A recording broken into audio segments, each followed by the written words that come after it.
ഏവർക്കും നമസ്കാരം. ശുഭകരമാകട്ടെ, ദിനം സന്തോഷകരമാകട്ടെ, സൗഖ്യകരമാകട്ടെ, അനുഭവങ്ങളും അനുഭൂതികളും നമ്മെ ഏവരെയും നയിക്കുമാറാകട്ടെ. ഇന്നലെ നമ്മൾ ഈ നന്മ എന്നതിനെ കുറിച്ച് പറഞ്ഞു. നന്മ എന്നത്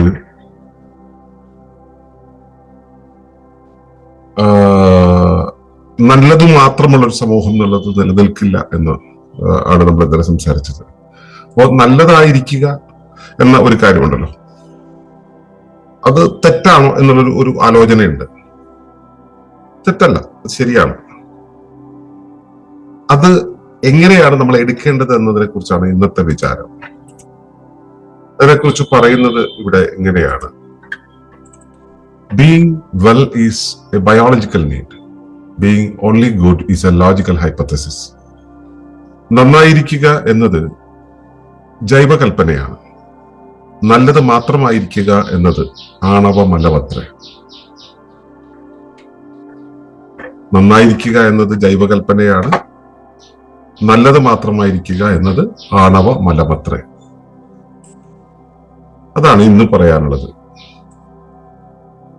ഈ ഏതൊരു ജൈവ സംവിധാനത്തിനും അതിന്റെ ധർമ്മം നിർവഹിക്കാൻ വേണ്ടിയുള്ള ഒരു പ്രവർത്തന സംവിധാനം ഉണ്ടാവുമല്ലോ. അത് നന്നായിരിക്കുമ്പോൾ മാത്രമാണ് ധർമ്മത്തെ നടപ്പിലാക്കാൻ കഴിയുക. ഏത് ധർമ്മവും, ഏതൊരു സത്തയുടെ പർപ്പസും ഉദ്ദേശ്യവും നടപ്പിലാക്കണമെങ്കിൽ ധർമ്മം നടപ്പിലാക്കണം. ആ ധർമ്മവും, ഏതൊരു ധർമ്മവും അത് നന്നായിരിക്കുമ്പോൾ മാത്രമാണ്, വ്യവസ്ഥ നന്നായിരിക്കുമ്പോൾ മാത്രമാണ് നടപ്പിലാക്കാൻ കഴിയുക. വ്യവസ്ഥ നന്നായിരിക്കുക എന്ന് വെച്ചാൽ വ്യവസ്ഥയുടെ എല്ലാ ഭാഗങ്ങളും കൃത്യമായി ചേർന്നിരിക്കണം, എല്ലാം തമ്മിൽ പരസ്പരം ക്രോഡീകരിച്ചിരിക്കണം, എല്ലാം തമ്മിൽ ഏകോപനത്തിലായിരിക്കണം, എല്ലാം ലക്ഷ്യത്തെ അല്ലെങ്കിൽ ഉദ്ദേശത്തെ, ലക്ഷ്യത്തെ ലക്ഷ്യമാക്കി പോയിക്കൊണ്ടിരിക്കുന്നതായിരിക്കണം. എല്ലാത്തിന്റെയും ചൈതന്യ കേന്ദ്രം ഒരു ദിശയിലേക്കായിരിക്കണം. അങ്ങനെ ആയിരിക്കുമ്പോഴാണ് അത് നന്നായിരിക്കുക. ഇപ്പൊ ഒരു കുടുംബമുണ്ടെങ്കിൽ കുടുംബത്തിലെ 10 പേർ, ആ 10 പേരും 10 കാര്യങ്ങൾ ചിന്തിക്കുകയും 10 ജോലിക്ക് പോവുകയും 10 ഉപകരണങ്ങൾ ഉപയോഗിക്കുകയും 10 ഇടങ്ങളിൽ ശ്രദ്ധിക്കുകയും 10 ബന്ധങ്ങളിൽ വ്യാപൃതരാകുകയും ചെയ്യുമ്പോൾ ആ കുടുംബം അതിന്റെ ധർമ്മം നിർവഹിക്കില്ല.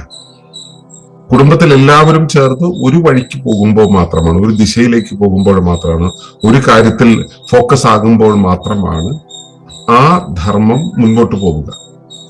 ഈ ഒരു ദിശയ്ക്ക് പോകുമ്പോൾ ആ ദിശയിലേക്ക് പോകുന്ന സമയത്ത് 10 ധർമ്മങ്ങൾ, അതിന്റെ ഉപധർമ്മങ്ങളായി 10 നിർവഹിക്കണം. ഇവ തമ്മിലുള്ള ഏകീകരണത്തിലാണ് കുടുംബം മുൻപോട്ട് പോകുക.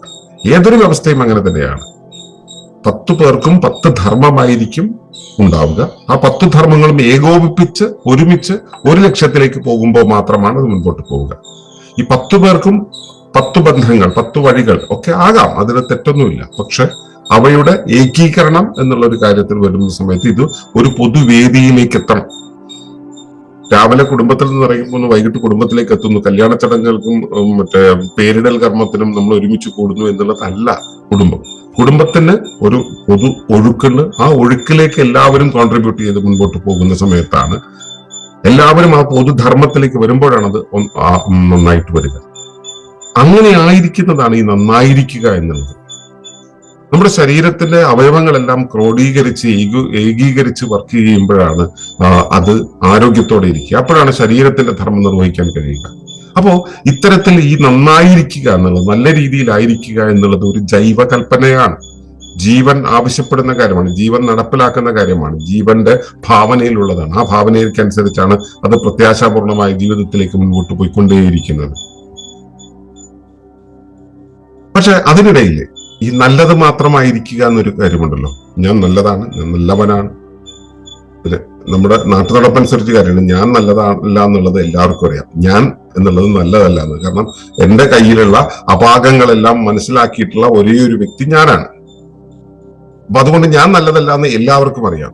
പക്ഷെ മറ്റുള്ളവയൊക്കെ നന്നായിരിക്കണം എന്നുള്ള നിഷ്കർഷ, മറ്റുള്ളത് നന്നായിരിക്കണം നമ്മുടെ ആഗ്രഹം കൊണ്ടല്ല, നന്നായിട്ടില്ലെങ്കിൽ അത് ശരിയല്ല എന്ന് നമ്മൾ കൽപ്പിക്കുന്നൊരവസ്ഥ നമുക്കുണ്ട്. എന്താണെങ്കിലും അതുകൊണ്ട് തന്നെ അങ്ങനെ മറ്റുള്ളവരും കൽപ്പിക്കുമെന്നുള്ളത് കൊണ്ട് തന്നെ ഞാൻ നല്ലതായിരിക്കുക എന്നുള്ളത് എല്ലാവരും പ്രകടിപ്പിക്കാൻ ശ്രമിക്കുന്ന കാര്യമാണ്. പക്ഷെ ഈ നല്ലത് മാത്രമായിരിക്കുക, നല്ലത് മാത്രമായിരിക്കും, നല്ലത് മാത്രമായിരിക്കും, എനിക്ക് തെറ്റ് പറ്റില്ല എന്ന് പറയുന്നൊരവസ്ഥ, തെറ്റ് പറ്റാൻ പാടില്ല എന്ന് പറയുന്നൊരവസ്ഥ. ആ അവസ്ഥ ശരിയാണോ? ഈ നല്ലത് എന്നുള്ളതിന് പല പല നിർവചനങ്ങളുണ്ട്. ഇപ്പോ സുന്ദരമായിരിക്കുക, ഇപ്പോ വൃത്തിയായിരിക്കുക, നമ്മളെ മുഖം ഒക്കെ കുളിച്ച് മിനുക്കി തലയൊക്കെ കോതി ഒതുക്കി അലക്കി വെച്ച വസ്ത്രങ്ങളൊക്കെ എടുത്തുകൊടുത്ത് ഭംഗിയായിരിക്കുന്നത് ഒരു നല്ല എക്സ്പ്രഷനാണ്. ഇതേ എക്സ്പ്രഷനിലേക്ക് എത്തുന്നതിന് മുമ്പ് നമ്മൾ കുളിച്ചിട്ടുണ്ട്, അതിനു മുമ്പ് ടോയ്ലറ്റിൽ പോയിട്ടുണ്ട്. ഈ ടോയ്ലറ്റിൽ പോയപ്പോൾ നമ്മൾ കളഞ്ഞത് മലമാണ്. ഈ മലം കളയുമ്പോൾ മാത്രമേ ശരീരം ശുചീകരണത്തിന്റെ വഴിയിലേക്ക് യാത്ര ചെയ്യുകയുള്ളൂ എന്നൊരു വസ്തുത നമുക്ക് അറിയാവുന്നത് കൊണ്ടാണ് നമ്മൾ മലത്തെ കളഞ്ഞത്. മലത്തെ കളയുന്ന സമയത്ത് ഈ മലം എന്നുള്ളതുമായിട്ട് മലത്തിന്റെ ഗന്ധം, മലത്തിന്റെ രൂപം, അല്ലെങ്കിൽ മലത്തിന്റെ നിറം, മലം എന്നുള്ള ആശയം, ഇതിനെയൊക്കെ നമ്മൾ കൈകാര്യം ചെയ്യേണ്ടി വരുന്നുണ്ട് അല്ലെ. എന്നുവെച്ചാൽ മലത്തെ കൈകാര്യം ചെയ്താൽ മാത്രമേ മലത്തെ റിമൂവ് ചെയ്യാൻ പറ്റുള്ളൂ. ആ മലത്തെ കൈകാര്യം ചെയ്യുന്ന സമയത്ത് നമ്മൾ അതുകൂടെ ചേർത്ത് വെച്ചുകൊണ്ടാണ് ജീവിതത്തെ കാണുന്നത്. അപ്പോ അത് മോശമാണ്, ശരിയല്ല എന്ന് പറയുന്ന ഒന്നുണ്ടല്ലോ, ആ ഒന്ന് അവിടെ ഉണ്ട്. ആ ഒന്ന് നമ്മുടെ ജീവിതത്തിലുണ്ട്, നമ്മുടെ കൂടെയുണ്ട്. ആ കൂടെയുള്ളതിലും കൂടെ ചേർത്തുകൊണ്ടാണ് നമ്മൾ ജീവിതത്തെ കാണുന്നത്. ജീവിതത്തെ അങ്ങനെയാണ് കാണേണ്ടത്. അപ്പോ നല്ലത് എന്ന് പറയുന്ന ഒരവസ്ഥ, നമ്മൾ ഈ വേഷം കെട്ടി ഉണ്ടാക്കിയ ആ ഒരു അവസ്ഥ ഉണ്ടല്ലോ, ഈ അവസ്ഥയല്ലാതെ മറ്റൊരവസ്ഥ, മലത്തിന്റെ ഒരവസ്ഥ ഇവിടെ ഉണ്ട് എന്നുള്ളതും ആ ഉള്ളതിലൂടെ കടന്നു പോകുമ്പോഴാണ് ഈ അവസ്ഥയ്ക്ക്, ഈ പ്രകടമായി നന്നായിരിക്കുന്ന ഈ അവസ്ഥയ്ക്ക് പ്രാധാന്യമുണ്ടാവുക എന്നുള്ളത് നമ്മൾ മനസ്സിലാക്കേണ്ടതുണ്ട്. അപ്പോ അങ്ങനെ ആയിരിക്കുമ്പോൾ മാത്രമാണ് ഇത് സമ്പൂർണമാവുക. ടോയ്ലറ്റിൽ പോകാതെ മുഖം എനിക്ക് നടന്ന അത് സ്വന്തമാവില്ല.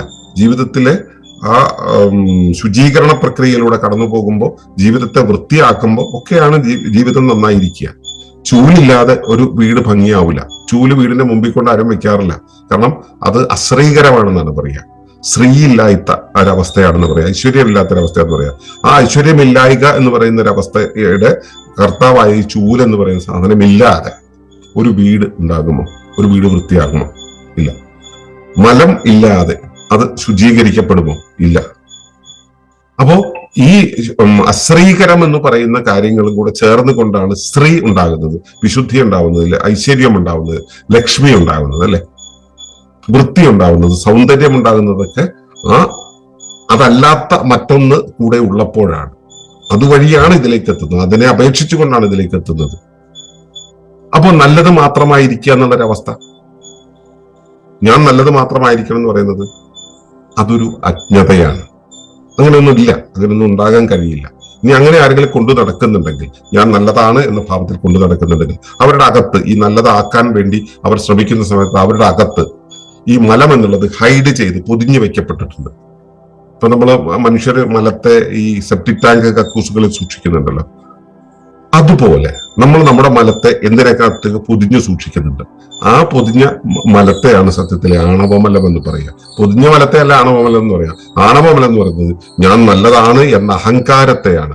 ഞാൻ നല്ലതാണ് എന്ന് പറയുന്ന ഞാൻ എന്ന് പറയുന്ന ഗർവുണ്ടല്ലോ, ആ ഗർവിനെ ആണ് നമ്മൾ ഈ ആണവമലം എന്ന് പറയുന്നത്. അതൊരു മലമാണ്, അതും കളയേണ്ടതാണ്, കളഞ്ഞു തീർക്കേണ്ടതാണ്.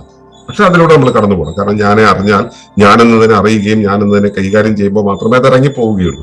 പക്ഷെ ഈ ആണവമലം നമ്മുടെ കൂടെയുണ്ട്. അപ്പൊ നല്ലത് മാത്രമായിരിക്കുക എന്നുള്ളൊരു ഒരു തോന്നൽ നമ്മുടെ ഉള്ളിലുണ്ടെങ്കിൽ, ആ നല്ലത് മാത്രമായിരിക്കാൻ നമ്മൾ ശ്രമിക്കുമ്പോൾ മറ്റൊരാളുടെ മുന്നിൽ നല്ലതാണെന്ന് നമ്മൾ പ്രകടിപ്പിക്കുന്ന സമയത്ത് നല്ലതല്ലാത്ത നമ്മുടെ ഭാഗങ്ങളെല്ലാം മൂടി വെക്കപ്പെട്ടിട്ടുണ്ട്, നമ്മുടെ നല്ലതല്ലാത്ത പൊതിഞ്ഞു വെക്കപ്പെട്ടിട്ടുണ്ട്. ഇത് വൃത്തികേടാണ്. അതിനെ നമ്മൾ പ്രകൃതിയിലേക്ക് വിലയം ചെയ്യാൻ വിട്ടുകൊടുക്കുകയാണ് വേണ്ടത്. ഇപ്പോ മലം എന്ന് പറയുന്നത് മണ്ണിലേക്ക് ഇടുകയും മണ്ണിനെ പൂച്ച ചെയ്യുന്നത് പോലെ മൂടി വെക്കുകയും ചെയ്തിട്ടുണ്ടെങ്കിൽ ഒരു ഒറ്റ ആഴ്ച കൊണ്ട് ഈ മലം മണ്ണായി മാറും. അതിന് പകരം സെപ്റ്റിക് ടാങ്ക് കക്കൂസുകളിൽ സൂക്ഷിക്കുമ്പോഴോ ഇത് ഏത് കാലത്തും എന്നുവെച്ചാൽ ഒരുപാട് കാലത്തേക്ക് അത് അങ്ങനെ ജൈവത ഭൂമിയായിട്ട് ചേരാതെ, പ്രകൃതിയുമായിട്ട് ചേരാതെ നിലനിന്ന് പോകുന്ന ഒരു അവസ്ഥയുണ്ട്. ഇതുപോലെ നമ്മൾ എപ്പോഴും ഈ മൂടി വെക്കുന്ന കോൺക്രീറ്റിൽ മൂടി വെക്കുന്നത് പോലെ നമ്മൾ നമ്മുടെ മലത്തെ മൂടി വെക്കുമ്പോൾ, നമ്മുടെ ഉള്ളിലുള്ള ഏതെങ്കിലും കേടുപാടിനെ മൂടി വെക്കുമ്പോഴൊക്കെ അത് പ്രകൃതിയുമായിട്ട് ചേർന്ന് വിലയം ചെയ്തു പോകാൻ കഴിയാതെ അത് അവിടെ സംരക്ഷിക്കപ്പെടുന്നുണ്ട്. ഇങ്ങനെയുള്ള ഒരാൾ ഞാൻ നല്ലതാണെന്ന് പ്രകടിപ്പിക്കുന്ന സമയത്ത് അത് ആണവമലമാണ്. ആണവമലം എന്ന് വെച്ചാൽ അഹങ്കാരത്തിന്റെ മലം. അപ്പോ നന്നായിരിക്കുക എന്നുള്ളത് ഒരു ജൈവകൽപ്പന. നന്നായിരിക്കുക എന്നുള്ളത് ജീവിയുടെ ആവശ്യമാണ്. നന്നായി ഇരുന്നേ മതിയാകും, നന്നായിരിക്കണം. പക്ഷെ നല്ലത് മാത്രമായിരിക്കുക എന്നുള്ളത് ഇല്ല. ചൂലില്ലാത്ത വീടില്ല, സീവേജ് ഇല്ലാതെ അല്ലെങ്കിൽ അഴുക്കുചാലില്ലാത്ത നഗരമില്ല, ടോയ്ലറ്റ് ഇല്ലാത്ത ഒരു വാസസ്ഥലമില്ല. അങ്ങനെ ഒന്നും ഉണ്ടാകാനും പാടില്ല. അപ്പൊ ഇത് ശ്രദ്ധിക്കുക. Being well is a biological need. Being only good is a logical hypothesis. It cannot exist by itself. അങ്ങനെ ഒരു അവസ്ഥ ഉണ്ടാകില്ല. അങ്ങനെ ചെയ്യുന്നുണ്ടെങ്കിൽ അത് വെറും പ്രകടനമാണ്, ആണവമലമാണ്. അപ്പോ അശുദ്ധി എന്ന് പറയുന്ന ഒരു അവസ്ഥയെ, അത് ജീവിതത്തിൽ കൂടെ ഉണ്ടെന്നും അശുദ്ധിയിലൂടെയാണ് ശുദ്ധിയിലേക്ക് പോകാൻ നമുക്ക് കഴിയുക എന്നും, അശുദ്ധി എന്നുള്ളത് ജീവിതത്തിന്റെ ഒരു പാർട്ടായിട്ട്, ഒരു ഭാഗത്ത് അത് നടന്നുകൊണ്ടിരിക്കണമെന്നും മനസ്സിലാക്കുക. എങ്കിൽ മാത്രമേ ശുദ്ധി നമ്മുടെ ഉള്ളിൽ നിലനിൽക്കുകയുള്ളൂ. ഈ അറിവിലേക്ക് നിങ്ങളെ ക്ഷണിച്ചുകൊണ്ട് നിർത്തുകയാണ്. നന്ദി, നമസ്കാരം. തുടർന്നു കാണുന്നതിന് മുമ്പായി ഈ വിഷയം ഇഷ്ടമായെങ്കിൽ ഒന്ന് ലൈക്ക് ചെയ്യുക, കമന്റ് ചെയ്യുക, ഷെയർ ചെയ്യുക. നിങ്ങൾ പ്രകൃതിയെ ഇഷ്ടപ്പെടുന്നുവെങ്കിൽ ഈ ചാനൽ ഒന്ന് സബ്സ്ക്രൈബ് ചെയ്യുക.